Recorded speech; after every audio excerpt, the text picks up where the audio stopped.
made another controversial gacha video, and once again, bro looks like he's about to end it all. This one's about power creep. This one will be very interesting because power creep is something that plagues every single gacha game and is something that I consider something that always has to happen. I don't really think there is any gacha game I've ever played that's just straight up never had it. I do think it is a necessary evil to make the game continue to be exciting, but we will see.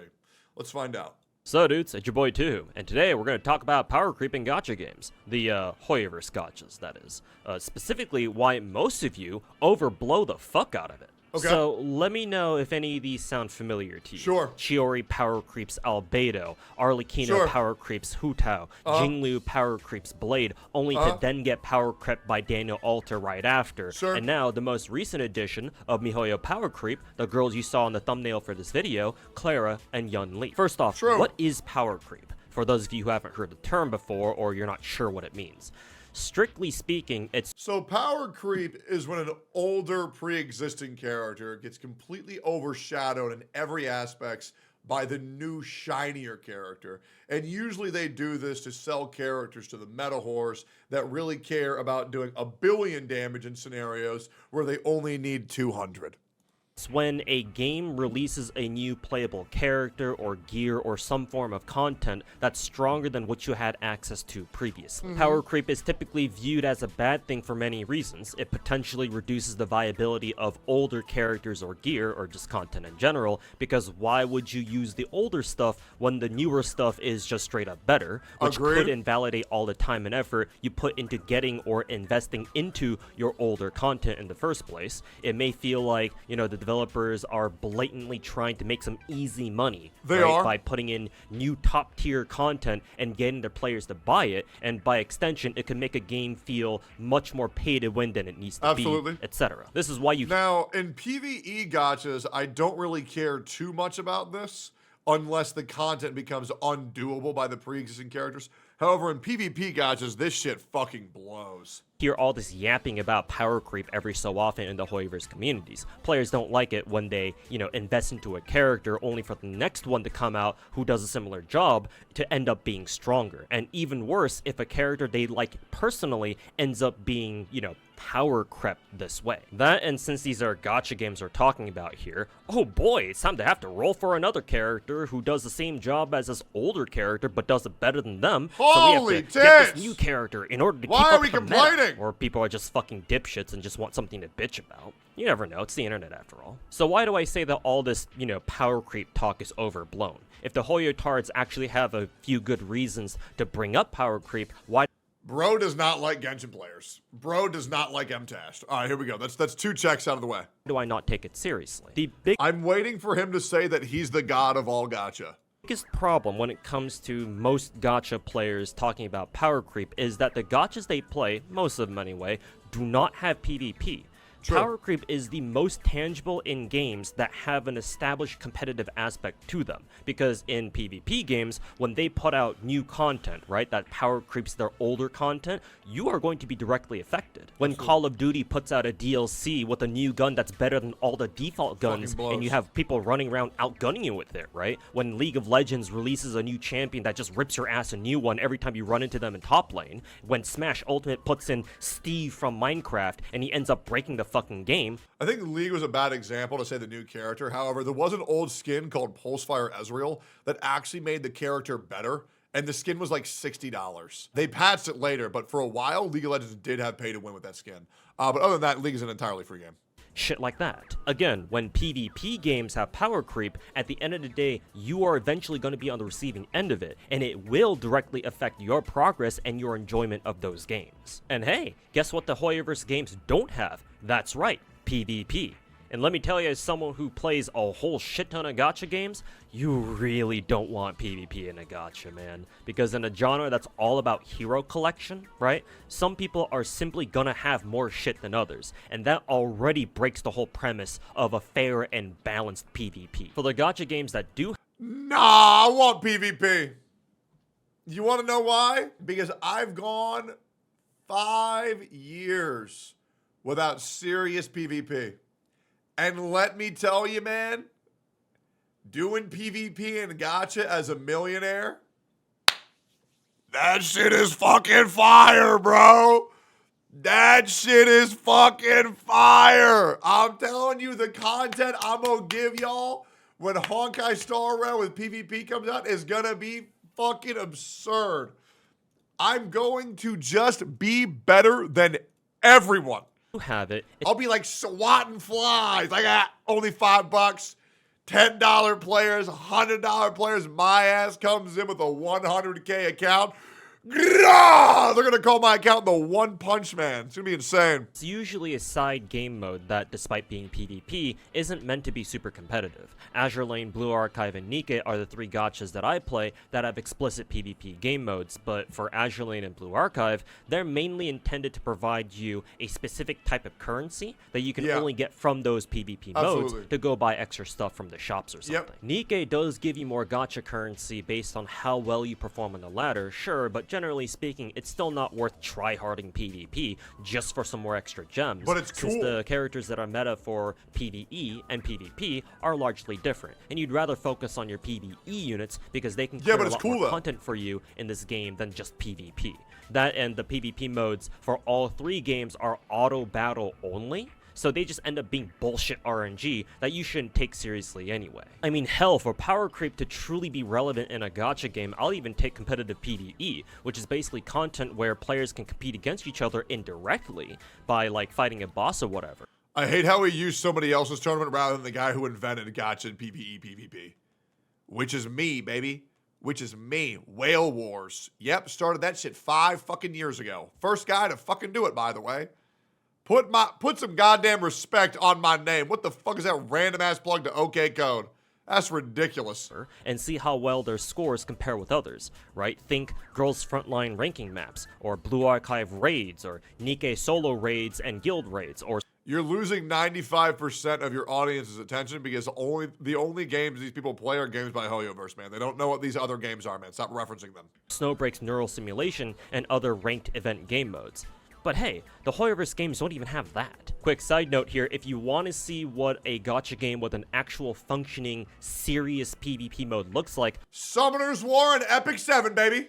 Look no further than Epic 7. Yes, sir! PvP has matchmaking and seasonal ranks, and when you get into a match, you have global bans and a pick ban phase that makes you look like you're playing a MOBA to determine the teams you and your opponent will be using for that match. And would it surprise you to know that power creep is fucking rampant in that game? Oh yeah, by the way, don't play Epic 7 or Summoner's War.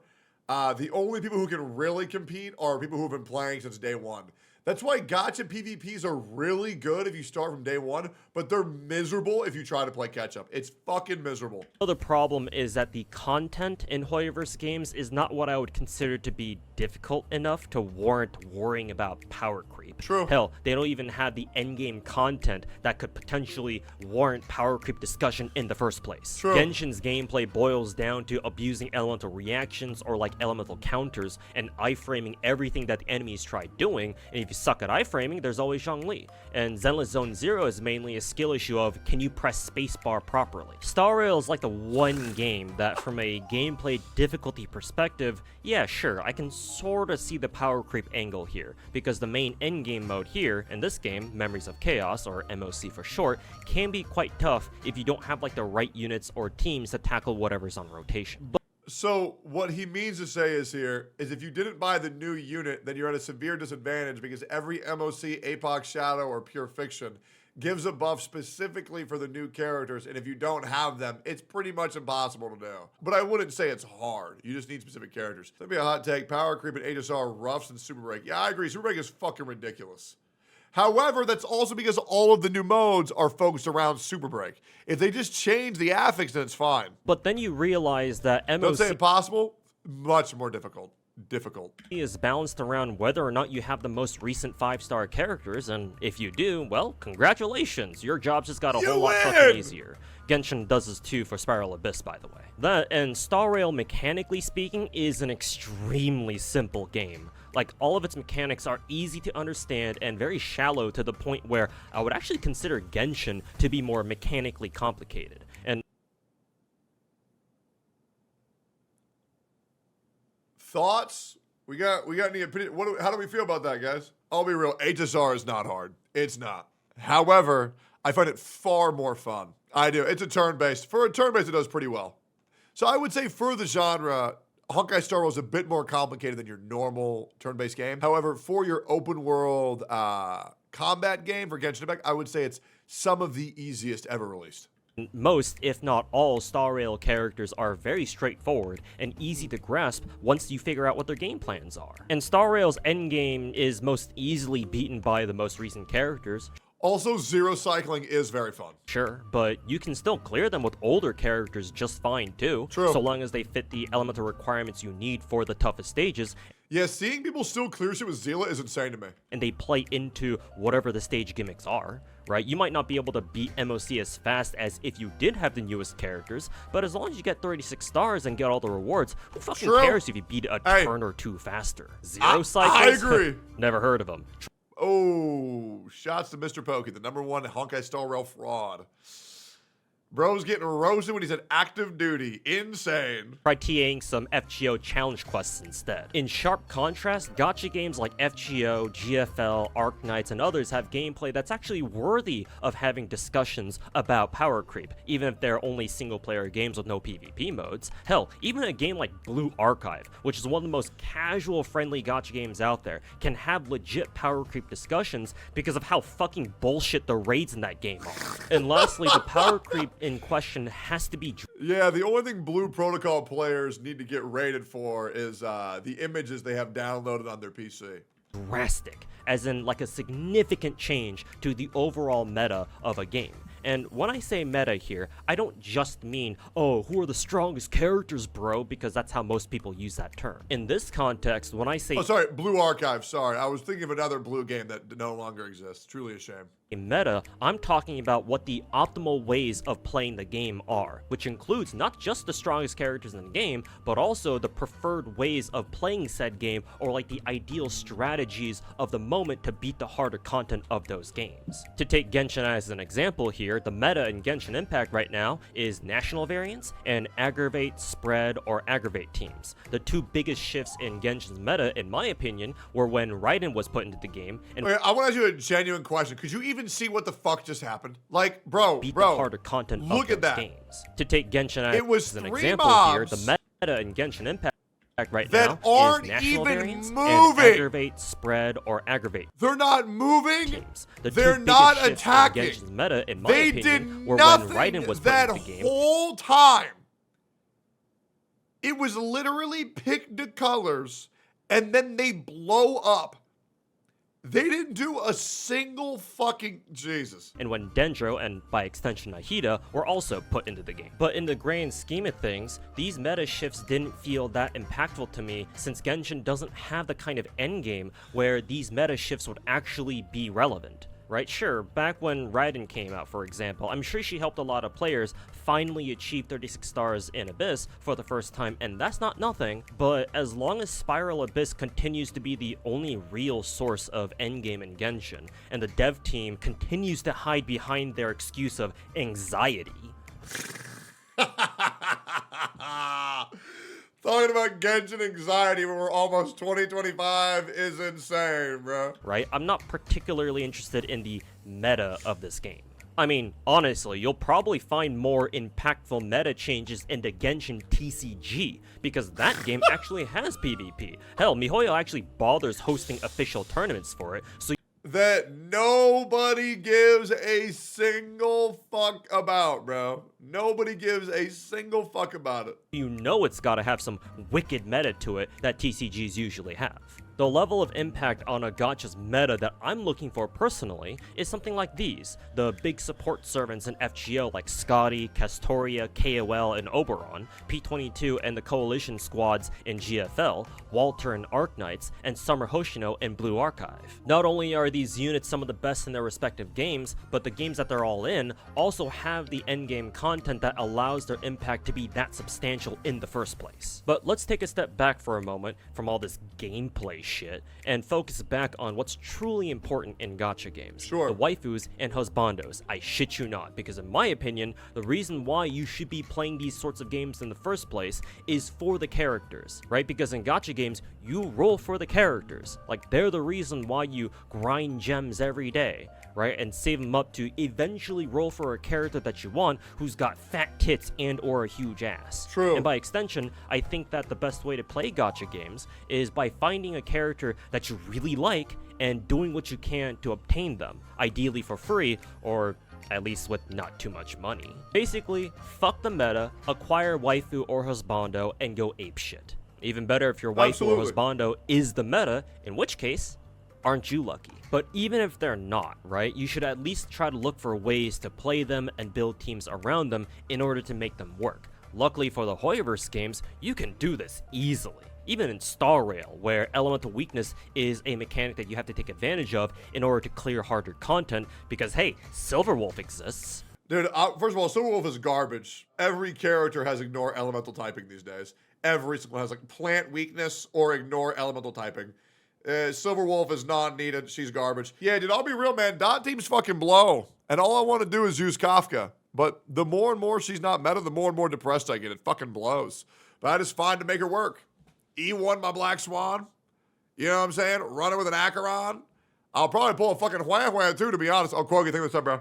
Or, if you don't want her, you can just main Firefly or Boot Hill and put fire or physical weakness on anyone because fuck you. And this is the biggest reason why I do not care for power creep talk, at least not in Hoyoverse games, because theoretically in Genshin, Star Rail, and Z3, you can make any character work, even the infamously weaker ones, like Amber in Genshin or Arlen in Star Rail, because in the Hoyoverse games, you have something that most other gacha games simply don't, a gear system with RNG substats. As horrible as the RNG is in Hoyo's gear systems, be it artifacts or relics or disk drives, the silver lining they have is that they have the potential to make a character quite a bit stronger than what was probably intended for them. Because in most other gacha games, once you max level a character and whatever gear they have, that's it. Usually you can't do anything make them any stronger than that. But here in the Hoyoverse, technically speaking, there's always a way to make your character stronger. You do need to get lucky, though, and that's obviously very difficult, but the possibility is always there at least. And once you work on a character for long enough, and they finally get the stats that you're looking for on them, they should get the job done. Any character can get the job done. Yeah, however, I'm just not playing Amber, bro. I mean, it's been 5 years since the game released, and Amber's Baron Bunny explosion can still miss on targets that she's taunted because the hitbox is still fucked up 5 years later. Absolutely not, man. I have way too much pride to do that. And if you truly main a character, right, you're gonna do what it takes to make them viable no matter the cost. And again, like I said earlier, it doesn't matter if they're not as strong as the top tiers, right? Hoyoverse games not named Honkai Impact 3rd don't have leaderboards, they don't have PvP, hell, they don't even have any official competitive PvE mode like the ones we mentioned earlier. Unless you want to count Wind Trace, but I sure as hell don't. Their endgame modes don't have any condition that says, oh, you get more rewards for clearing endgame stuff faster or anything like that. It's just as long as you beat Abyss floors in under 3 minutes, as long as you clear MOC in under 10 turns, and don't lose any characters in the process, that's it, that's good enough, you get all the rewards. Not to mention, the older characters in Hoyoverse games are still perfectly capable of holding their own, even to this day. Right, you still have characters like Xiangling, Xingqiu, and Bennett in Genshin who make up the core of national teams. You still have Asta and Tingyun in Star Rail who are both extremely strong and capable supports. And Daniel Alter is still as busted as ever, especially now that Hanabi exists. It's not like bro saying Don Hung is busted without E2. Hell no. Think I'm using that fucking lame-ass femboy without E2? Absolutely fucking not. And I am not shilling out buku bucks to get that shit. I am not E2ing a man. Absolutely not. MiHoYo goes back to specifically nerf also, older characters just to make the newer ones look better.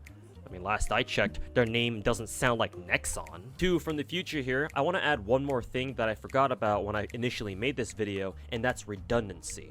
Even if a gacha game puts out a new character who seems like they power creep an older unit, remember that a lot of gacha endgames, right, let you bring in 2 teams, or they require you to bring in 2 teams, that is, or more to clear all the floors. And unlike old school gacha games where sometimes they let you bring in multiple copies of the same unit, new school gachas, as I like to call them, for the most part don't let you do that. So no matter how strong a character is, you can't use them in both sides of like Spiral Abyss, for example. You have to pick one. This is why, for example, Yelan in Genshin Impact is so strong, because she's basically a 5-star Xingqiu, and we already know how strong Xingqiu himself is. This means that you can run both sides with a team that has a strong Hydro off-field character that enables any Hydro-related reaction you want. And yes, strictly speaking, this is also another example of power creep. It's just that at this point, no one gives a fuck, because it turns out having 2 Xingqius in Abyss is really fucking nice for a lot of players. Or, if you're really crazy, having both Yelan and Xingqiu on the same team is absolutely hilarious. Sure. And if some of you disagree in the sense that, oh, Xingqiu is only a 4-star and Yelan's a 5-star, and so it's not fair to compare the 2 of them because of their rarity difference, then allow me to present to you the curious case of Gallagher and Lingsha in Honkai Star Rail. Sure. Both of them are Fire Abundance characters, with Gallagher being 4-star and Lingsha being a 5-star. They are both fire healers who scale off Break Effect, with Sure. Gallagher showing up first with the Panekini update back in 2.0 or whenever, and Lingsha later during 2.5 or 2.6. I forget which patch we're on right now, to be honest. But I explicitly remember seeing people doom post about how, oh, Gallagher's getting power crept so fast when Lingsha was announced, because it looked like Lingsha does. I saw the exact opposite. I was seeing people saying that nobody should pull on Lingsha because Gallagher's just better. Everything Gallagher does, but better. But here's the thing, right? Consider this. Now that we have Rappa, and it looks like she's more or less, you know, an alternate Firefly who does imaginary damage instead Sure. of fire, and we already have the leaks for They're just 2 super breakers. Other than that, they're really not that similar. Fugui, or as I like to call her, Proto Tingyan. Without Fug spoiling you. too much, it seems like she's got super break abilities. That's already half of a second super break team right there. And hey, you remember that one 4-star break effect healer who everyone said got power crept by Lingsha? Yeah, that Gallagher dude. Yeah, Yep. remember him? Yeah, he's still in the game, by the way. It's not like MiHoYo like fucking deleted his ass off the game just because Lingsha's better than him. Wait a minute. All we need is a 4th break effect or even super break character, either another support or maybe even a sub DPS, and there you go. A second super break team that you can now run alongside the original Firefly team. Yeah, but what happens in 3 years? What then? What if they make another super break hero? Then he's gone. This is only temporary. If this game's around for 10 years, then it cancels him out. It doesn't make any sense. That's why it's a temporary fix, not a permanent solution. Or more realistically, for most players, And how about them making more super break? Guys, do we remember that Nihility exists? Like, I swear to God, I'm the only motherfucker playing this shit on Twitch.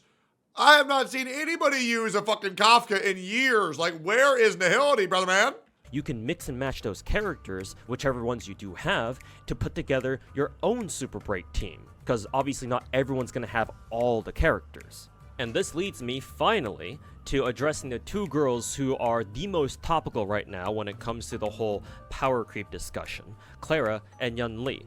Both of them are physical destruction characters who also have the exact same playstyle of being counterattackers. Yunli is considered to be a stronger Clara, not exactly surprising considering Clara is a permanent 5-star character, while Yunli is limited, but people look at this and go, oh my god guys, look, this is power creep. Hey look guys, Yunli power creeps Clara. Clara's dead as a character now, right? There's no point in using her anymore. Time to ditch her ass in the same trash can where we also tossed Physical and Fire Trailblazer ever since we got HMC. Well, consider this. If you already have Clara, who's got good gear and is pretty heavily invested, and if you didn't already pre-farm for Yunli, how long do you think it's going to take for your free-to-play ass to fully build Yunli?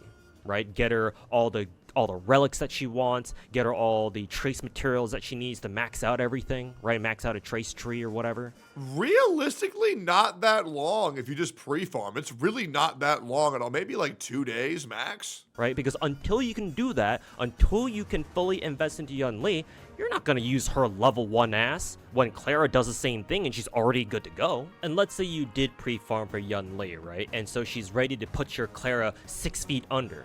Well, hold up a second here. Yunli's primary source of damage comes from her parry, which involves you activating her ultimate just before an enemy attack, so that way you get Yunli's special counterattack that does the most damage. The problem with this ult is that you have to, God forbid, pay attention to the turn order and see exactly when you should use it. And playing on double speed like most players do, it's easy to lose track of the turn order and forget to pop Yunli's ult in time before an enemy goes. Well, the times 2 speed wouldn't make a difference because it pauses after every move. So like the speed of the animations wouldn't really make any difference, like at all, to be honest, right? Because it just makes the animation go out and then it pauses. You know what I'm saying? Like, it's not real time, so it wouldn't make a difference. Not only that, but you also have to know that enemies are about to use an attack. Lots of enemies, especially bosses, have moves that don't attack at all, and instead just like buff themselves or summon mobs or some shit like that, which means that you have to not only know the movesets of the enemies that you're facing, but also keep track of which moves they're about to use. This means that Yunli is basically a big fat knowledge check on how well you know the enemies that you're up against, which is honestly rather unusual for a game like Star Rail. In other words, Yunli requires much more brain power to play optimally. Meanwhile, Clara, on the other hand, is the exact opposite in terms of mental stat because she is such a brain-dead character, which in this context is actually a good thing. Because all you have to do with Clara is stick her in a team, right? Wait for enemies to eventually hit her, and watch as Svarog fucking shoots them in the face. And every now and then, you pop her ultimate and watch Svarog shoot bitches in the face even harder. Yeah, but it's the same thing with Yunli. You just hit him. Oh, and speaking of Svarog, you just press auto. Clara's got a cool-ass Giga Chad of a robot who fights for her. What does Yunli have? A femboy boyfriend who's considered bottom tier by most Star Rail players? So she's got a sword the size of like the moon, which I'd argue is way cooler than a robot. I don't know where he's going with this. Does Yunli Powercreep? He's also not a femboy. He's just a child. Which people need to stop calling Yang Jing a femboy. He is just a child. Okay, it was a funny joke at start, and now he's just a kid, guys. Clara? Sure, if you have what it takes to play her optimally, that is. Hell, she might still outdamage Clara even if you mess up all of her parries. But do I care, though? Let's see. Star Rail has no PvP, it's got some endgame, but in places where Yunli works, Clara should also work too, as long as she's geared well enough and she's got a good team to go with her, and Star Rail's gameplay itself is simple to the point where it's almost an insult. So no, I don't particularly care that Yunli power creeps Clara, and I think you shouldn't either. If you want Yunli, whatever your reason might be, either because you're a degenerate foot lover, or because she's a stronger Clara, then yeah, sure, go ahead, roll for her. But should you waste your time bitching on Twitter about how your Clara is now basically a dead character now that Yunli's in the game? Probably not. I disagree. And the reason why I disagree is that there's so many other characters that we haven't gotten yet. There's so many archetypes that we haven't gotten yet. I really don't think we need carbon copies of pre-existing characters of even the exact same element and the exact same model. Like the fact that we already got 2 physical parry-like movement child females is a little bit insane, right? Because they are diabolically similar. And I feel like the game hasn't really been out long enough to even justify that, where these devs should be pushing the limits of what we haven't gotten yet before making better pre-existing versions of already existing characters. If you want to bitch about power creep that... Clara isn't parry, though. If you hit Clara, she shoots a laser beam at you. So what would you consider that? Badly, go play a gacha with a meta that's actually worthy of being called a meta, and you're gonna find out real fucking soon why the only gacha games you play are Genshin Impact, Honkai Star Rail, and or Zenless Zone Zero. Alright, thanks Yeah, and they're also both barefoot. for listening to my TED Talk on why power creep in Hoyoverse games is pretty pointless most of the time. If you enjoyed the video, make sure to like it and subscribe to the channel. Sure. I would agree that power creep and getting upset about power creep in Hoyoverse games is usually pretty fucking pointless. But sometimes it's about what it kind of represents, which is just a lack of creativity for the devs. And if all the devs can really think of is, oh, hey, this is the same character that we already have, but better, this early into a game, it's kind of a red flag. But that's just my opinion. Thankfully, it doesn't really affect the game state too much because it's PvE, and none of the content is really difficult anyways, but it's kind of usually a bad sign of things to come. You can clear with Dill, bottom of the barrel units. Great. Yeah, I kind of don't care. But using Dill without E2 is just a sad, depressing moment because then you don't get the action for it, and it's just sad. You know what I mean? Like, he's just way more fun if you have the E2. Anyways, good video. Get to the next one. I'm out.